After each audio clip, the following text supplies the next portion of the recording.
Eva, certainly. Manasa, by the mind. Grinan, accepting. Babhuva, became. Pramada, woman. Uttama, highly situated. Anantaram, after death. Vidarbhasya, of Vidarbha. Rajasinghasya, of the most powerful king. Vishmani. So translation, at the house. Translation, King Puranjana gave up his body while remembering his wife. And consequently, in his next life, he became a very beautiful and well-situated woman.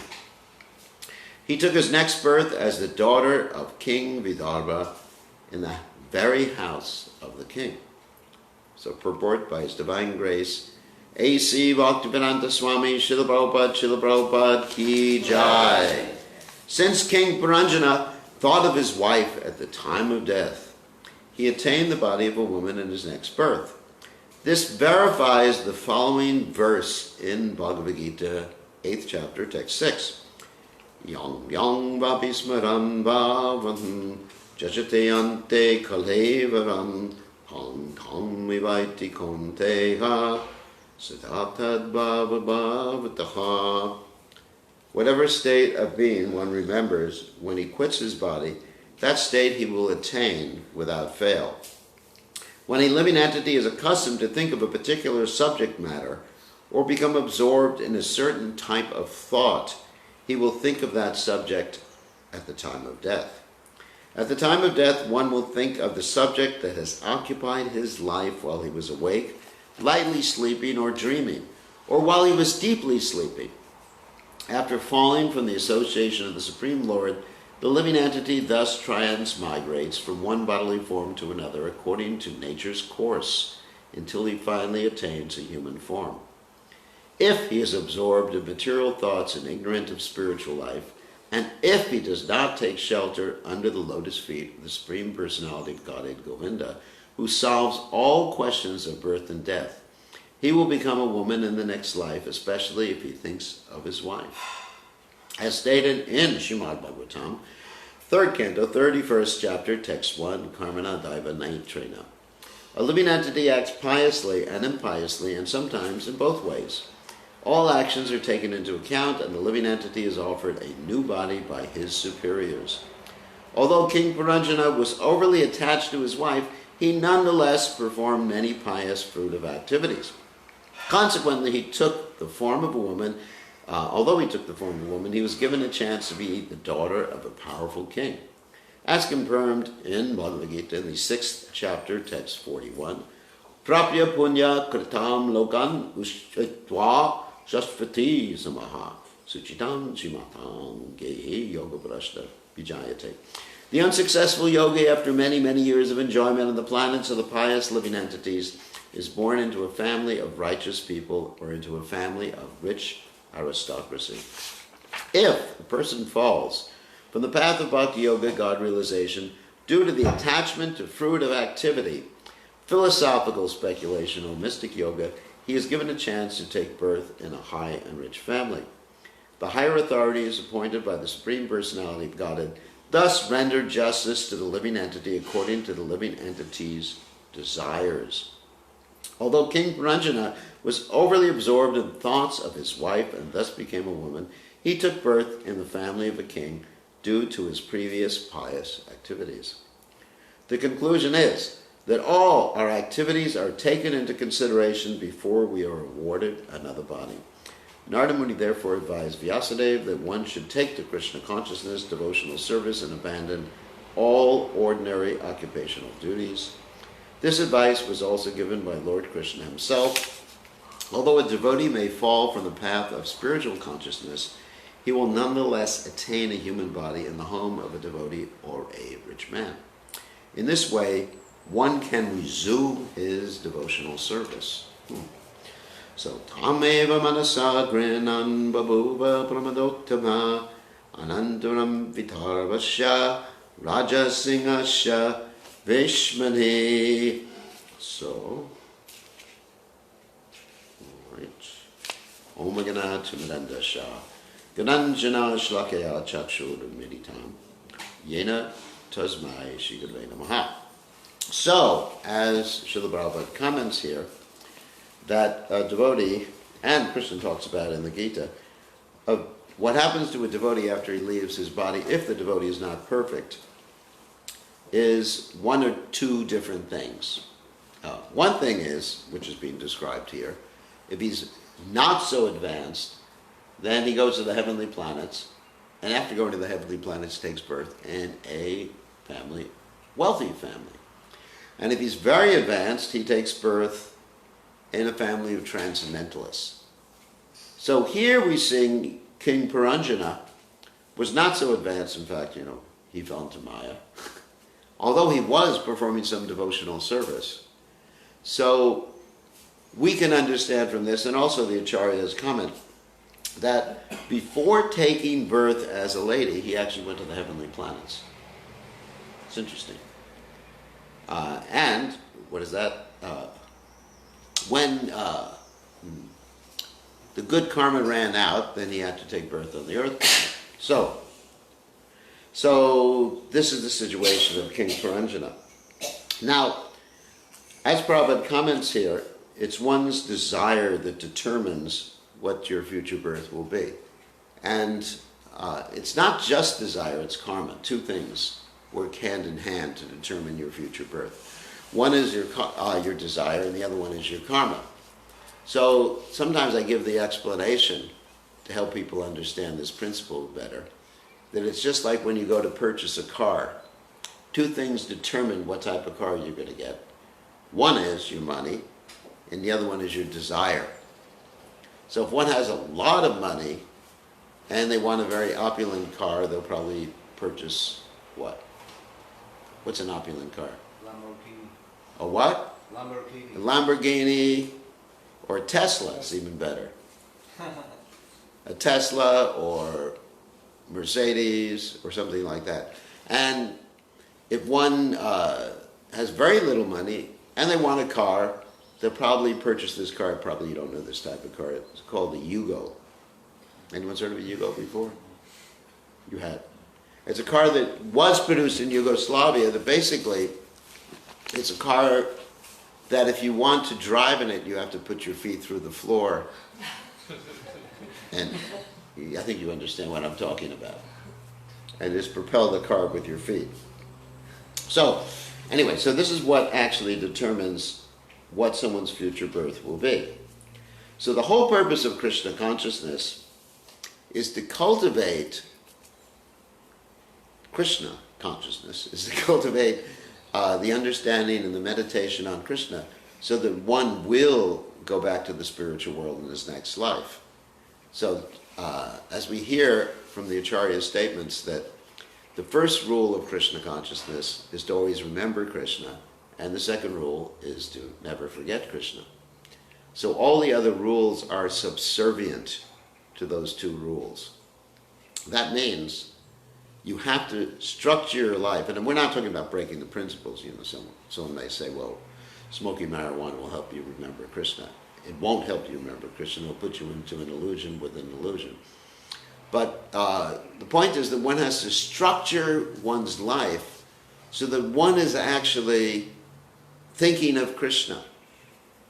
And that means more than just doing the regular sadhana. That means acting according to your psychophysical nature and dedicating your activities to Krishna. Because as Krishna states in the Srimad Bhagavad Gita, Brahmarpanam Brahmahaver Brahmagno Brahmano Hutam Brahmatena Gantavyam Brahma Karma Samadhinam. That one has to dedicate one's activities to him, and when one dedicates one's activities to Krishna in absorption, that absorption is termed to be samadhi.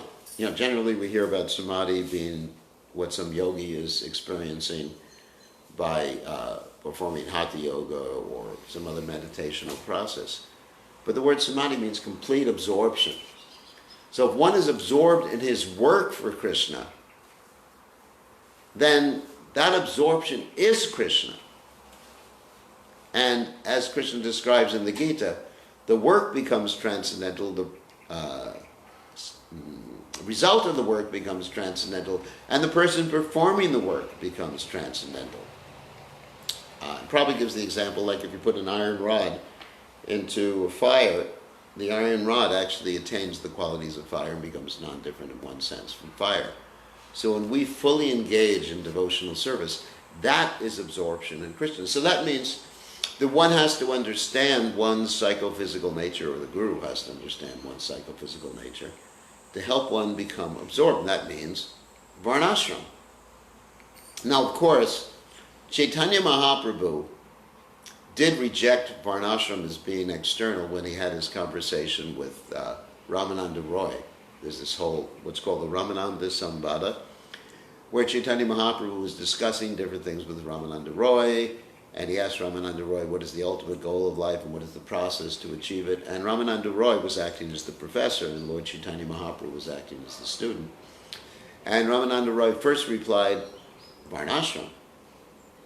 And Lord Chaitanya Mahaprabhu said, this is simply external. We understand that.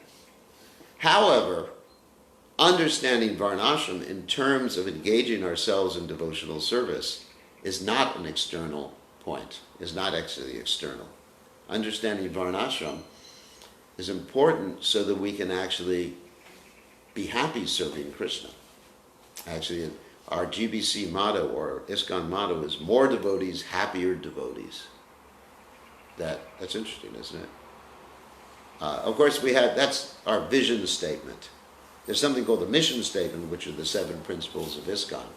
But the vision statement, what we're actually here for is to become Krishna conscious, obviously, is to have more devotees and have more, when we say happier devotees, that means deeper Krishna consciousness. I'm unpacking that statement. Is to actually have devotees deep in their own Krishna consciousness. And so that everything we do should be subservient, that means to serve those particular principles. You understand? Very important point. And if devotees are not becoming Krishna conscious, then Shrama Eva Hi Kevalam, as Bhagavatam says. Notpadiyad Yadi Ratim Shrama Eva Kevalam. That if you're not, and Krishna consciousness is something internal. It's not simply external, not simply a bunch of rules and regulations, although we do follow the rules and regulations. But it's to really connect with Krishna in a very deep way, like we were talking about last night. The word Shraddha means to actually give your heart to Krishna. We translate it as faith. But actually, it means far more than faith. Of course, faith is implicit within the point of giving your heart to Krishna, because giving your heart to someone means Shada Shabde Vasha Shakahe Sudrina Nischya, that you understand simply by serving Krishna, everything is accomplished. In other words, that's all you have to do is give your heart to Krishna. Of course, practically acting in this material world to do that. So, one has to somehow or other figure out, according to their psychophysical nature, how to give your heart to Krishna. And if you get too much into rituals, sometimes we have so many rituals in the Krishna conscious movement, and every religion has rituals, then you become disconnected from the actual essence of Krishna consciousness. Like if you think simply of the externals. Of course, we do follow external things. I'm not to cry in that. But if you're simply thinking of the externals rather than the internals, if you're simply chanting your mantras and not understanding the meaning of the mantras, we spoke about this last night, and I've been speaking about this as I travel, that people chant all these different mantras, and they're not thinking of what they're chanting while they're chanting it. For example, you may be chanting in the Mangalarti, the Guru Vashtaka mantras, but are you actually thinking of the meaning of them? or you're just reciting them like a parrot. Like Prabhupada said, a parrot can learn to chant Hare Krishna. Certainly. Actually, we visited devotees who have parrots, they chant Hare Krishna. But Prabhupada said if you go, of course you shouldn't do this, but if you go and choke the parrot, don't do that. The parrot will simply squawk, because it's not in the heart. The parrot is simply emulating what you're doing. The parrot can emulate the sound of a phone ringing. The parrot can emulate any sort of sound. So we should not simply be like parrots in the Krishna conscience movement. We should be internalizing in a very deep way our connection with Krishna while we're doing our rituals. In other words, understanding the purpose of the ritual, the meaning of the ritual, as you're doing it. So understanding, understanding, like when you're chanting the Guru Vastika, and actually another point is, the ritual then becomes a source of ecstasy. If you're chanting the Guru Vastika, and you're thinking, the spiritual master, the first line of course, the spiritual master, the material world is on blazing fire, and the spiritual master pours down the rain of mercy to extinguish the blazing fire of material existence. As you're chanting it, then you become very enthusiastic during Mangalarti. Or Mahaprabhu Kirtana Richagitu Varitramadyan Manaso Rasena. Hare Krishna. Good to see you. So if you're thinking that when the pure devotee hears the kirtan of Chaitanya Mahaprabhu, he starts dancing and becomes joyful, and all the hairs of his body stand on end, and tears, Ashrutaranga Bhajo, tears flow from his eyes like torrents of rain. If you're thinking of that, then the activity of Krishna consciousness makes you very happy, and you want to go to Mangalarti. Right? But if you're just thinking, oh, it's the same old song, why don't we chant something different this morning, like My Sweet Lord. So, if you're not thinking of what you're doing while you're doing it, and why you're doing it, then you're going to be disconnected. So that's Krishna consciousness. And then if you're connected like that, then it's easy to remember Krishna at the time of death. Now the question arises, sometimes devotees ask me the question, what can I do if I die? Of course you can't do anything. What can I do if I die and I'm unconscious? You can't do anything. So, what's going to happen? Well, the point is, if you're remembering something throughout your life, if you're pleasing Krishna throughout your life, then Krishna will personally make sure that you remember him at the time of death. Krishna guarantees that I will save that person from the ocean of birth and death. In Bhagavad Gita. Ananyas chintayando mam yejanat paripasate tesham nityapayuktamam yogakshema vahamyam. You know that verse? No. Anyway, so that verse says that if one is dedicated to Krishna throughout his life, then what happens? Krishna preserves what he has and carries what he lacks. So if you're unconscious, you're in a coma, Krishna will take care of that. Isn't it? One has to have that faith in Krishna. Okay, so another point, let's see, another point in this verse is interesting. That if one, this is maybe a little controversial, one thinks of his wife at the time of death, he'll become a woman in his next life. And actually there's no problem with becoming a devotee woman. Is there? No. So, and oftentimes you hear this position of becoming a woman as something that's less than desirable, right? But the point is that if one is Krishna conscious, as Krishna says in the Gita, anyone can approach this supreme destination. And another thing is, if one is Krishna conscious and if one's wife is Krishna conscious, if you think of your wife at the time of death, you can go back to Godhead.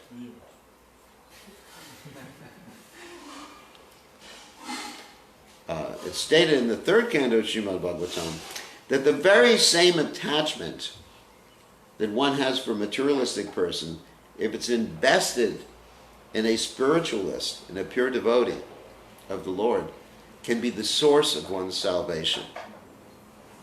So it's not that one should just like look at his wife and say to his wife, you're an agent of Maya, pramada. Actually, the word pramada is here used for, pramadotama.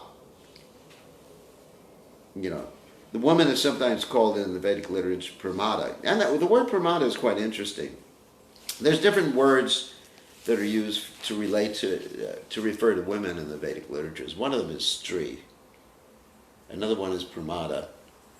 And these words are indicating something that is less than desirable. There's actually good words that refer to women too. Like Lakshmi, Shri. Just like a husband should not call his wife Stri or Pramada. He should call his wife Priya. You understand? And the husband is called, remember what I said? Swami. Not that you just renounce it and renunciate. So these words are used to indicate the illusory energy of the Supreme Personality of Godhead. And also for the wife, the husband can be bewildering factor too. It's not just that for the man, the woman is the bewildering factor, but for the woman, the man can be bewildering. Like Prabhupada said one time, he said, for the man, for the woman, the man is the woman. Meaning, you understand the attractive factor, be pramada. So the word pramada is interesting. Let me describe this word right now. Pramada means very crazy. Mada means like illusion. And pramada, prakasti rupeda, means to emphasize the illusion. Mada. You understand? So pramada. So the woman here is described as pramada. And also, the other description given for women I mentioned before is stri. The word stri means to increase one's material attraction or involvement in this world. In other words, like if you want to enjoy in this material world, you got to have more than just being in a brahmachari. Don't worry. Don't worry. I'm not trying to convince you not to be a brahmachari. But anyway, if you want to enjoy materially, you got to expand. Pumsa striya, mituni bhav meton, tayor mitu radhigrantiya, aho, ato grihek kshetra satapta vitaya, janasyamoho yam ahamanenti. You know the verse? Probably. All the brahmacharis learned it when they first joined the Hare Krishna movement. I'm sure Gopinath learned it, but he didn't memorize it. So, so that the man and the woman get together, and their lives are very, very simple, not so complex in the beginning. I remember, let's say a brahmachari joins the Hare Krishna movement, and all of his belongings he could fit into a little box. And the woman also, as a brahmacharini, she can fit all of her belongings into a little box too, living in the ashram. And then you put the two boxes together, and you get a moving van. You get furniture, children, it expands, the whole thing expands dramatically. So that's why the woman is sometimes called stri. But it's not a complementary term for woman, you understand? So you see in different contexts, there's different words used for woman. But when a woman is a lady or a soul in a woman's body is a devotee, they're no longer referred to as stri, no longer referred to as pramada. They're referred to as Vaishnavi. You understand? And Prabhupada said that a Vaishnavi's association can help you become Krishna conscious. So we have to really balance this whole thing, because sometimes people read this and they just think, they look at their wife and say, Pramada, Durga, Maya Devi, like that. And they develop we've seen this happen before, they develop a negative attitude towards their wife. And they think, when am I going to give you up? Just a matter of time, just have to enjoy my senses now. And then later on, just like vomit it all out, get rid of it. And that's not the right attitude. Because if one's wife is a Vaishnavi, then you don't even have to take sannyas at the time of getting old. In fact, Bhaktivinoda Thakur says the preferable stage of renunciation in Kali Yuga is something called Kshetra sannyas. You understand? Kshetra sannyas means that when you get older and you don't have to engage in economic development anymore, then, and the children are grown up, it's not that you spend the rest of your existence just visiting your grandchildren. Some people do that, They just like expand, and you see a family picture of them with like 3 generations. So you got 3 generations, big family. Actually, there's one church called the Mormon Church where people used to have like 20 wives or 21 wives and things like that. And you see like the family picture with thousands of people surrounding them. So when one gets older and is retired, because in each stage of life there's something that's appropriate, then one serves the mission of Sri Chaitanya Mahaprabhu with the husband and wife. Not that one simply plays golf with one's wife, or card games. What do they do here? Finland, what do they do when they retire? Watch TV. Watch TV, okay. Not that one simply sits with one's wife or mate and watches TV. But at that time, you can preach Krishna consciousness tremendously as householders. You can serve the mission. Just like we have 2 nice householders here who are serving the mission. Yeah, actually more than 2. They're serving the mission. So you can serve the mission. And that's renunciation right there. Renunciation doesn't mean lighting no fire or performing no work, according to Krishna in the Gita. Renunciation means that actually one fully dedicates one's life, manasa deha geha yokishamor, arpilam tuyapane nanda kishore, right? That's Bhaktivinoda Thakur's teachings. The mind, the body, your home is yours, Nanda Kishore. So if one has that attitude, then being attached to one's wife who's a Vaishnavi, or being attached to one's husband who is a Vaishnava, is not detrimental to Krishna consciousness. It's actually a stepping stone to become Krishna conscious. So you should not take these particular statements out of context like many devotees have done in the past and use it to criticize women or criticize household life or whatever. One should be very balanced in their particular understanding.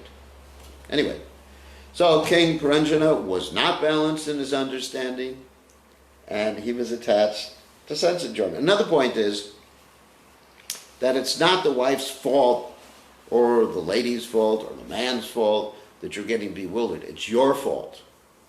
You're trying to enjoy them.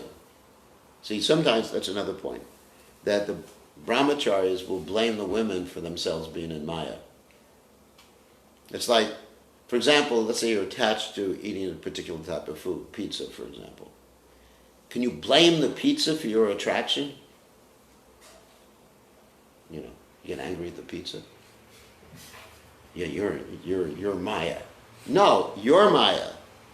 Of course, there was a question that was raised. The sage was asked a question by a king. Why is Maya so strong? And the sage ran up to a pillar and embraced the pillar and said, let me go, let me go, let me go. So it's not the object of the senses, whether it's the opposite sex, the same sex, or some food or whatever. It's not the fault of the individual or the entity or the object. It's your fault because you want to enjoy it. You have this exploitative mentality. So Puranjana's attachment to his wife was not because he loved his wife. Try to understand that. It's because he loved what his wife could do for him. Please his senses. Do you understand that? It's a difference. Because real love, someone can actually love their wife. That means they're concerned, or love their children. That means they're not trying to enjoy them. They're trying to give them Krishna consciousness. That's love. And we are meant to have that sort of love for all the living entities. I mean, for example, let's take the story of Bharat Maharaj. It was another story of someone who changed his body in an unfortunate way. But he was attached to enjoying the baby deer. There was no fault in him helping the baby deer, feeding the baby deer, protecting. There's no fault. But he was enjoying, and therefore he neglected his spiritual principle. He was using the deer as an object to enjoy. You understand that? So that's the problem in many relationships. We see the other person as an object rather than a subject. Like, I'll look at someone, like I'll look at Gopinath and see him as someone who's supposed to serve me rather than considering, of course, I'm in Maya, rather than considering what's good for him. I look at him just like my computer is one of my aspects of my paraphernalia. You understand? That's what the enjoyment of someone else is. They're just like an aspect, like for example, people get married. Well, I know people get married. So, people have a trophy wife. You heard of this before? Just like that. There's a president of one particular country who married a girl from, Slovenia, which happens to be my GBC zone he messed in. And because he wanted to have a trophy. You know a trophy? Like a trophy means, like, let's say if I win a golf championship, they'll give me like one of these trophies. You know what a trophy is? With a golf, the golf club, and there's someone hitting, number one. I got some trophies when I was young. Not in golf. In scuba diving, because I was a topmost scuba diver. Anyway, so people look at their wives like that, like a trophy wife. I want to show her off. Or a trophy husband. I'm going to show him off. And that's objectifying the person. It's just like eating meat. The meat, people don't think where the meat comes from. Where does it come from? From a bush, like McDonald's tells you that. It comes from a living entity. So people don't understand that, the person whom they're trying to enjoy is also an individual. I mean, they may say that. They may theoretically understand that.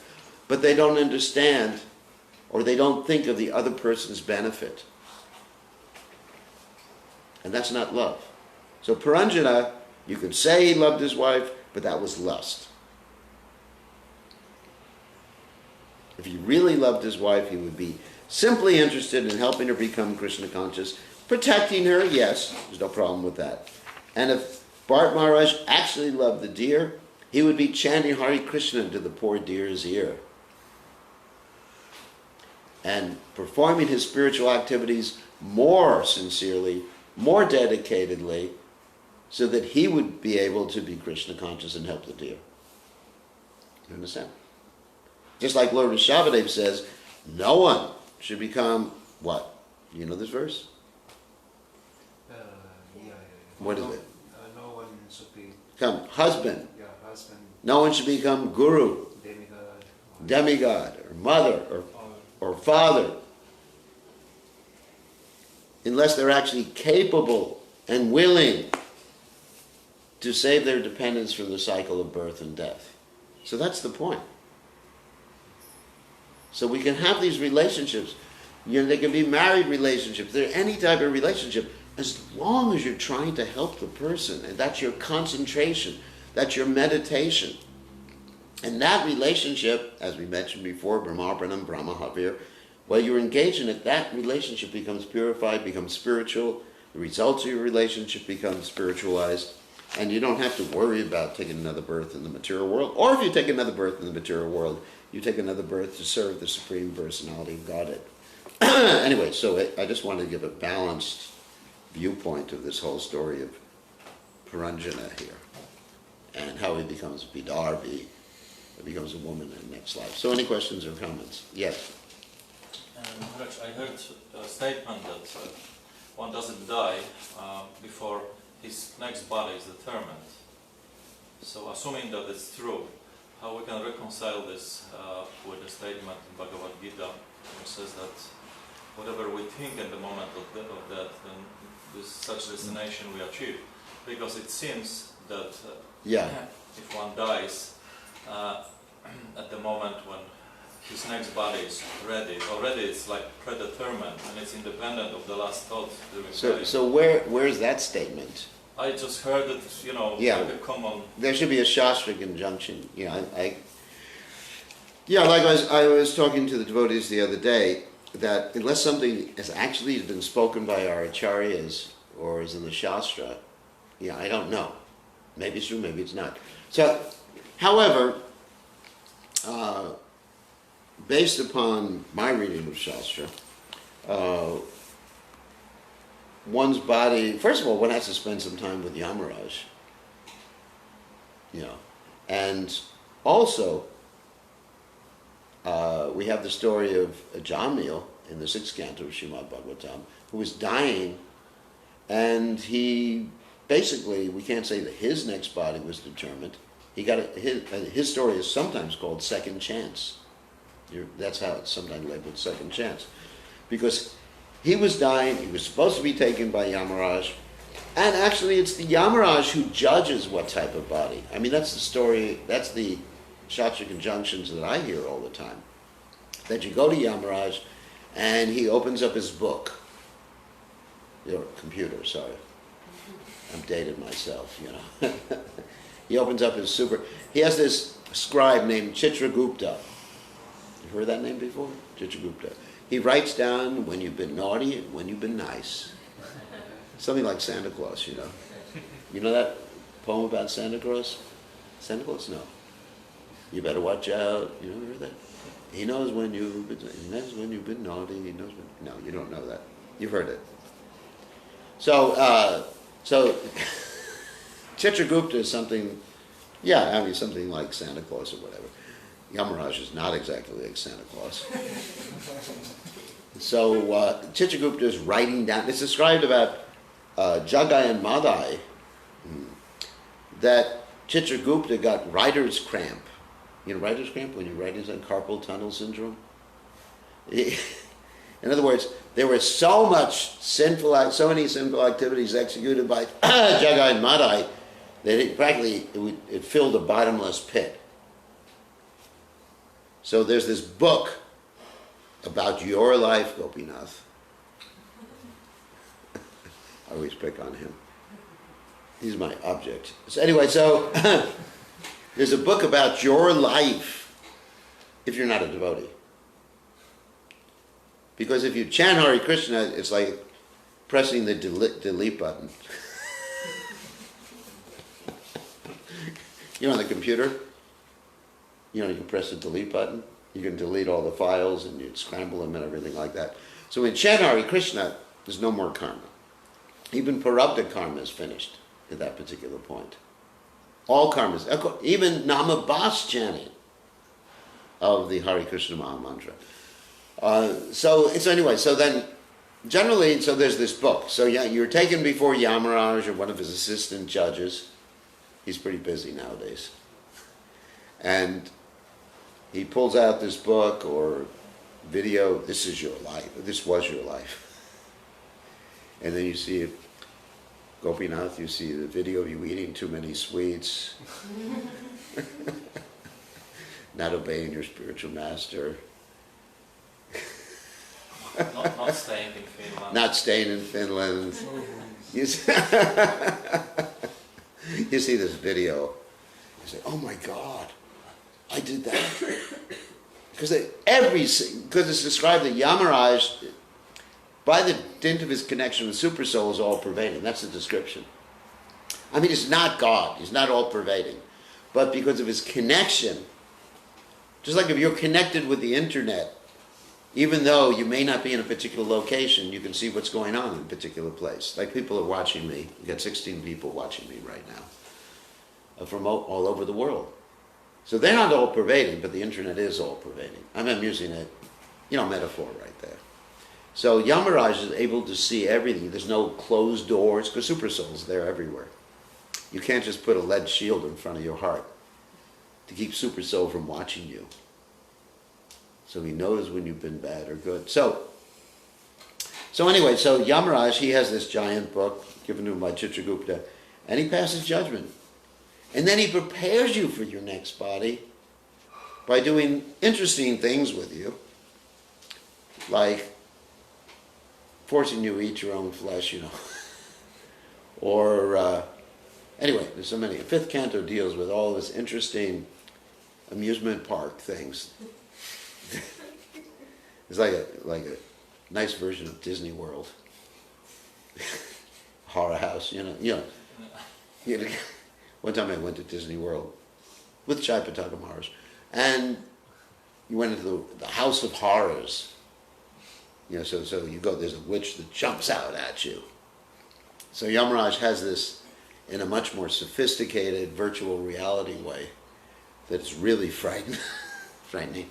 And then he prepares you for your next body, and then you take your next body. However, if at the time of death you chant Hare Krishna, then you don't have to worry about that. So I have not read anything that states that your next body is there. I mean, there may be some preparatory work, but nothing's for sure. Because at the time of death, you can chant Hare Krishna, or you may have a child who's a devotee who chants Hare Krishna into your ear. Or you may, like I was talking to a devotee, I'm not going to mention their name because they'd lose their job. So when they work in a hospital, so when someone leaves the body, they chant Hare Krishna into the person's ear, rub some Ganges water on the person's head, which is illegal. And the person becomes free from Yamaraj as a result of that. Or another point is that if you're involved in Indian society, you can do pinda for your departed forefathers. You've heard of that before? Pinda? And you can keep them in heaven for some time. That's why a son or a daughter is called putra putri. So you can there's some mitigating factors insofar as what happens in the next life. That's why in certain countries they've actually perverted this whole ceremony of pinda, like in Fiji, they call it shrud. You've heard of this before? And so they actually have, it's interesting, they have a period of 2 weeks called Pita Paksh. You heard of this before? Where, in India too, where you're not supposed to worship the deities, you're not supposed to chant Hare Krishna or do anything, because you worship your forefathers by not doing things in a bona fide way. What you do is you leave out whatever they like to eat during their lifetime. Even if they like to smoke cigarettes, you leave a plate out for them to eat or smoke, right? That's Fiji. Fiji is actually really interesting how they do things like that. But anyway, so there's many mitigating factors that can change, even what one's children do can change one's future. Like it's described, if you have one child in your family that's a devotee, then so many generations, sometimes 11, 10, whatever it is, generations backwards and forwards become liberated. So let's say if you have a child who becomes a devotee, even though you may be, Hiranyakashipu, and Prahlad Maharaj is asking Lord Nrsingadev, please, free my father, then you're freed. So I would tend to differ with that particular understanding. Actually, it's really important. The point you brought up is important in regard to another point, indirectly to another point, that we have all these different, let's say, rumors or things in Krishna consciousness that we hear, even like Prabhupada says stories. Like Prabhupada one time says, if you hear a Prabhupada said story, he said, I didn't say it. So we have all these different things that we really get into. I was just discussing with someone yesterday about this principle in Ekadasi called the Papa Purush. You've heard of that before? That means your sinful father. Papa Purush. Anyway, I know it doesn't mean that. Papa means sin. Purush means person. So, there's this whole discussion that in Ekadasi, this sinful person enters into grains. You heard about this before? And then they quote from the Padma Purana. But the problem is that many of the Puranas have been changed. And none of our acharyas have actually mentioned it. So there's three things called Guru, Shastra, and Sadhu. Of course, I do follow Ekadasi. I follow Ekadasi not because of the Papa Purush. I'm worried about him.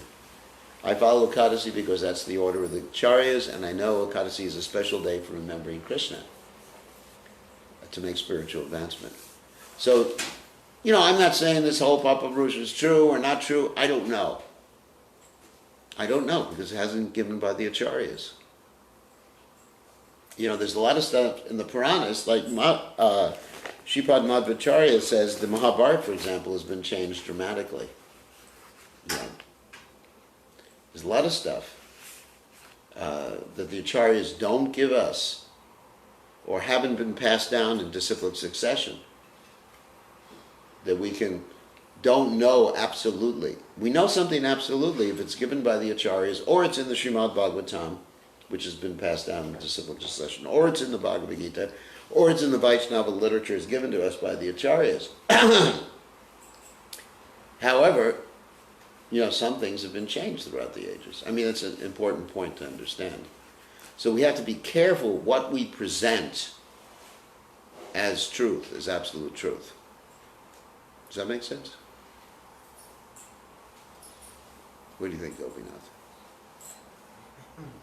Yes, you have to agree. So we should be careful what we present as absolute truth. Guru, Shastra, Sadhu. You understand? And even sometimes the bona fide guru will say things that are relative rather than absolute. This is called hermeneutics. Like I will say, I think quinoa is the best food. Now that's not an absolute statement. Although it's absolutely true. No, it's not. So, because as an individual, I'm entitled to my own opinions.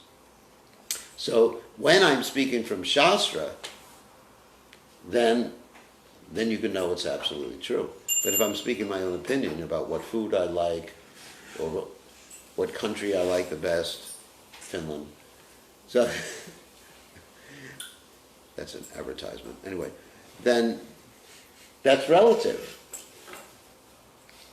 So one has to really have this whole principle of checks and balances, Guru, Shastra, and Sadhu, on anything. So when someone says something, usually if I don't know where it comes from, I ask.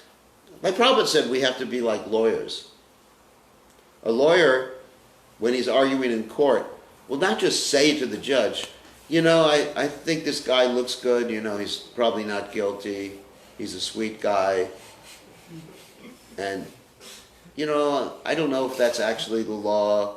I think this should be the law instead of that's the law. That's what I heard.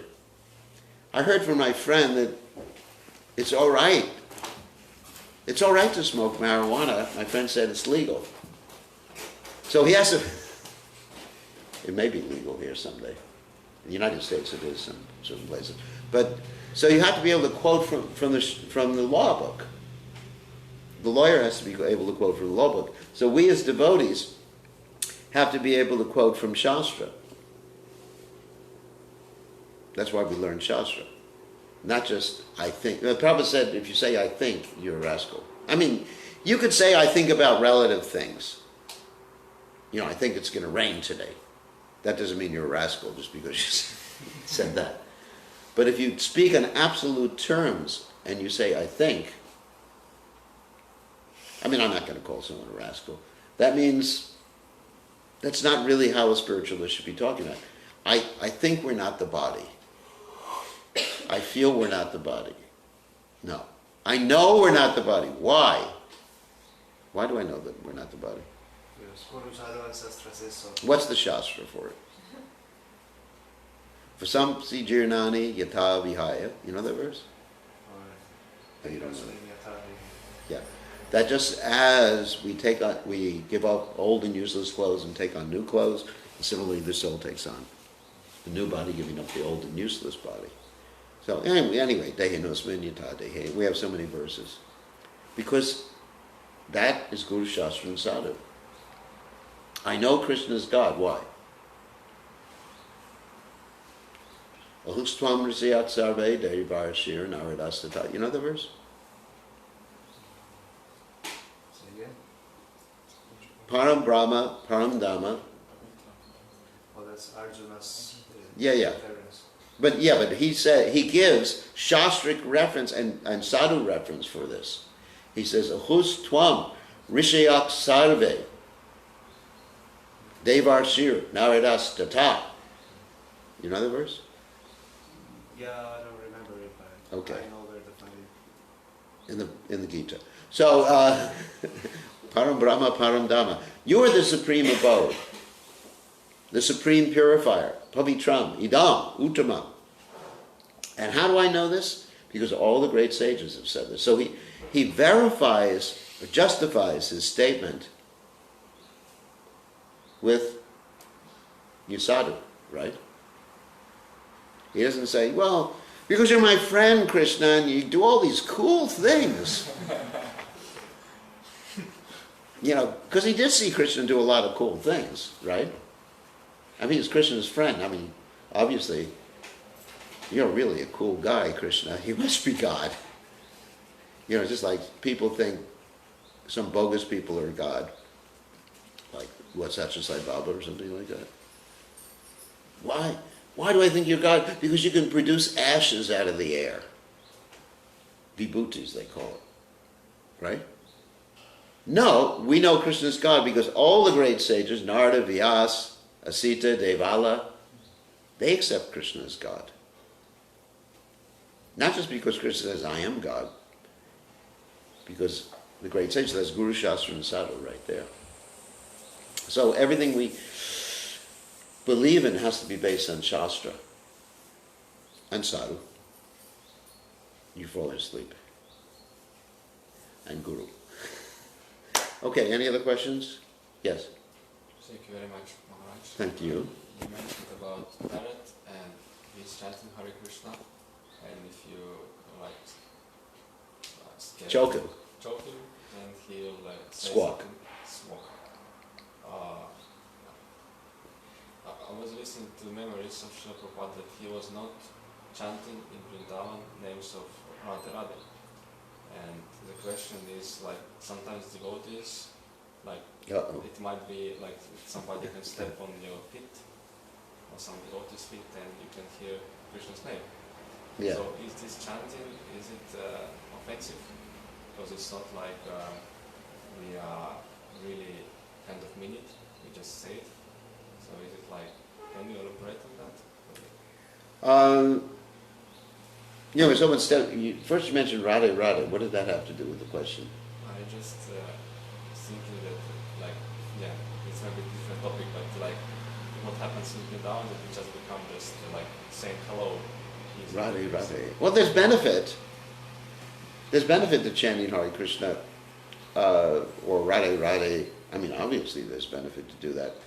But one should be conscious of what they're doing. There's much more benefit then.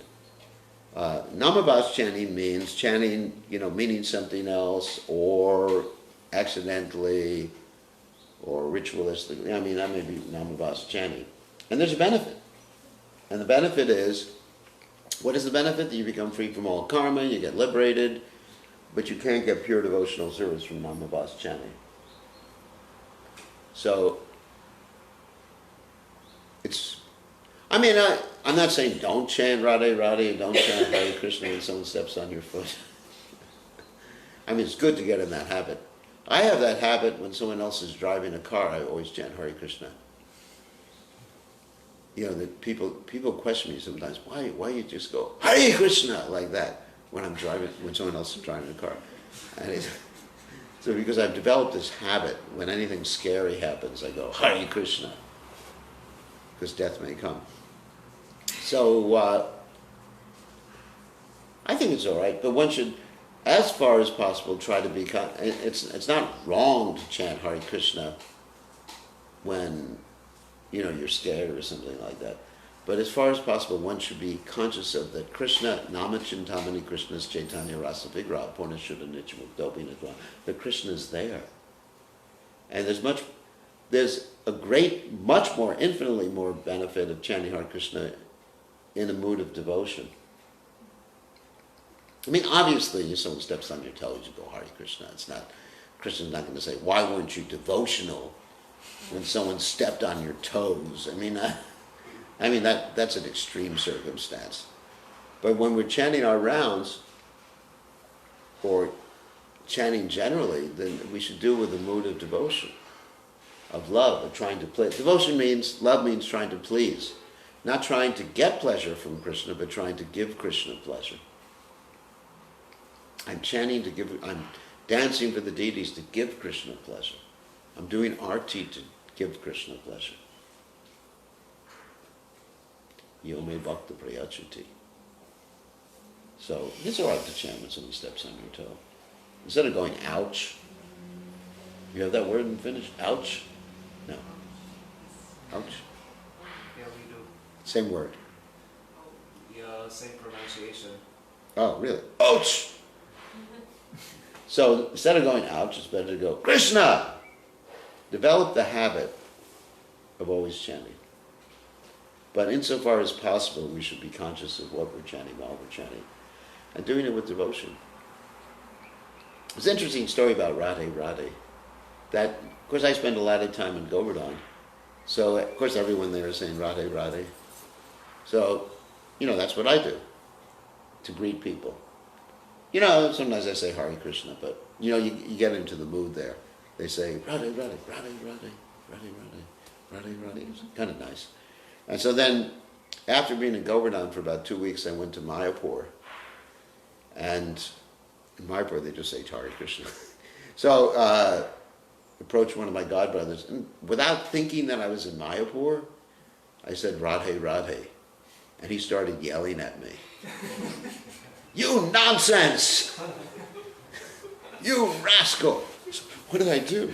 You said Radhe Radhe. Anyway, I said, I apologize for chanting Radharani's name. Hare Krishna. Okay, yeah, no question. Yeah.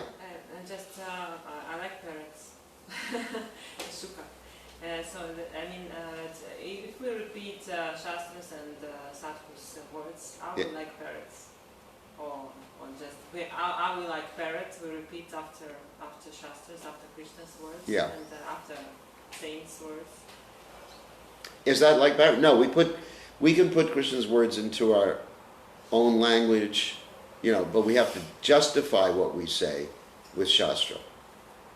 Like you hear when I'm quoting verses from the Gita, I'll actually paraphrase the verses, put it in my own language. But I can justify it by going back to the original Shastra. Obviously, yes, I don't suggest learning verses just like a parrot. Sometimes people do that, and they don't really think of the meaning of the verses. They can recite the verses, but if you ask them to say the verse backwards, and they can't do it, that means they really don't understand the meaning of the verse. Or if they don't know the words, the individual words, the translations. So the whole point of Shastra is as a check and balance. Guru Shastra and Sadhu is a check and balance on anything people say. Not that one repeats like a parrot. That's a good point you made. Thank you for making that point. So that you should be able to question, if I'm talking in class and making some philosophical point, you should be able to ask me, where did you get that information from? What Shastra, or what, let's see, when Prabhupada said that, where did you get the information from? And if I can't provide the information, then it's my own opinion. Does that make sense? Okay, any other questions? Yes.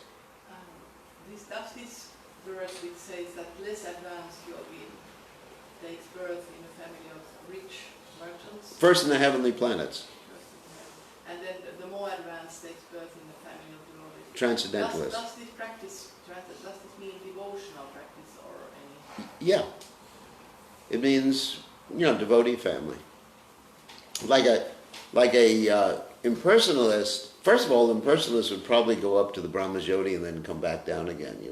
Ruyakachena param padam tata patanchi yusmadangrayaha. And so, when we're talking about transcendentalists, because the point is, the only thing you get to take with you from lifetime to lifetime is your devotional spiritual advancement. You don't get to take your impersonal realization from one lifetime to another. Swapam apyasya dharmasya trayate mahato bayat. That, you understand? So whatever advancement you take.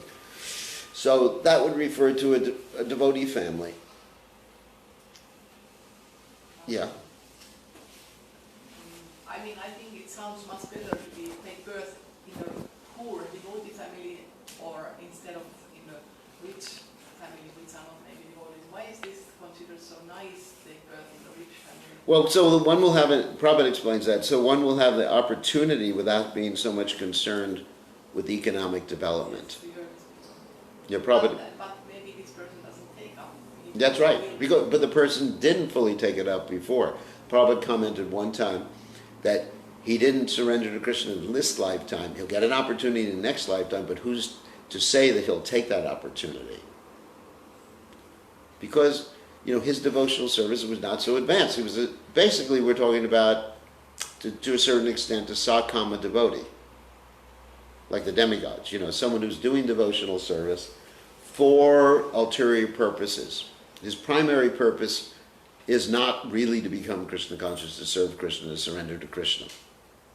So therefore, that person, he wants to go to the heavenly planets. I mean, it sounds like really good.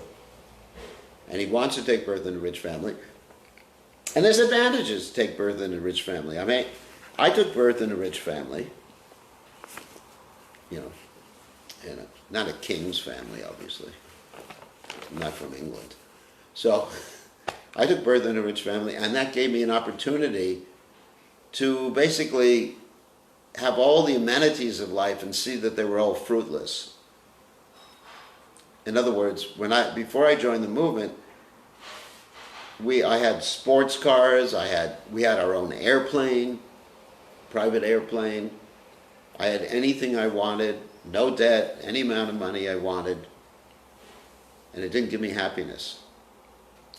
If I had been born in another situation with nothing, I might have been thinking, wow, got to dedicate my life to making money so I can become happy.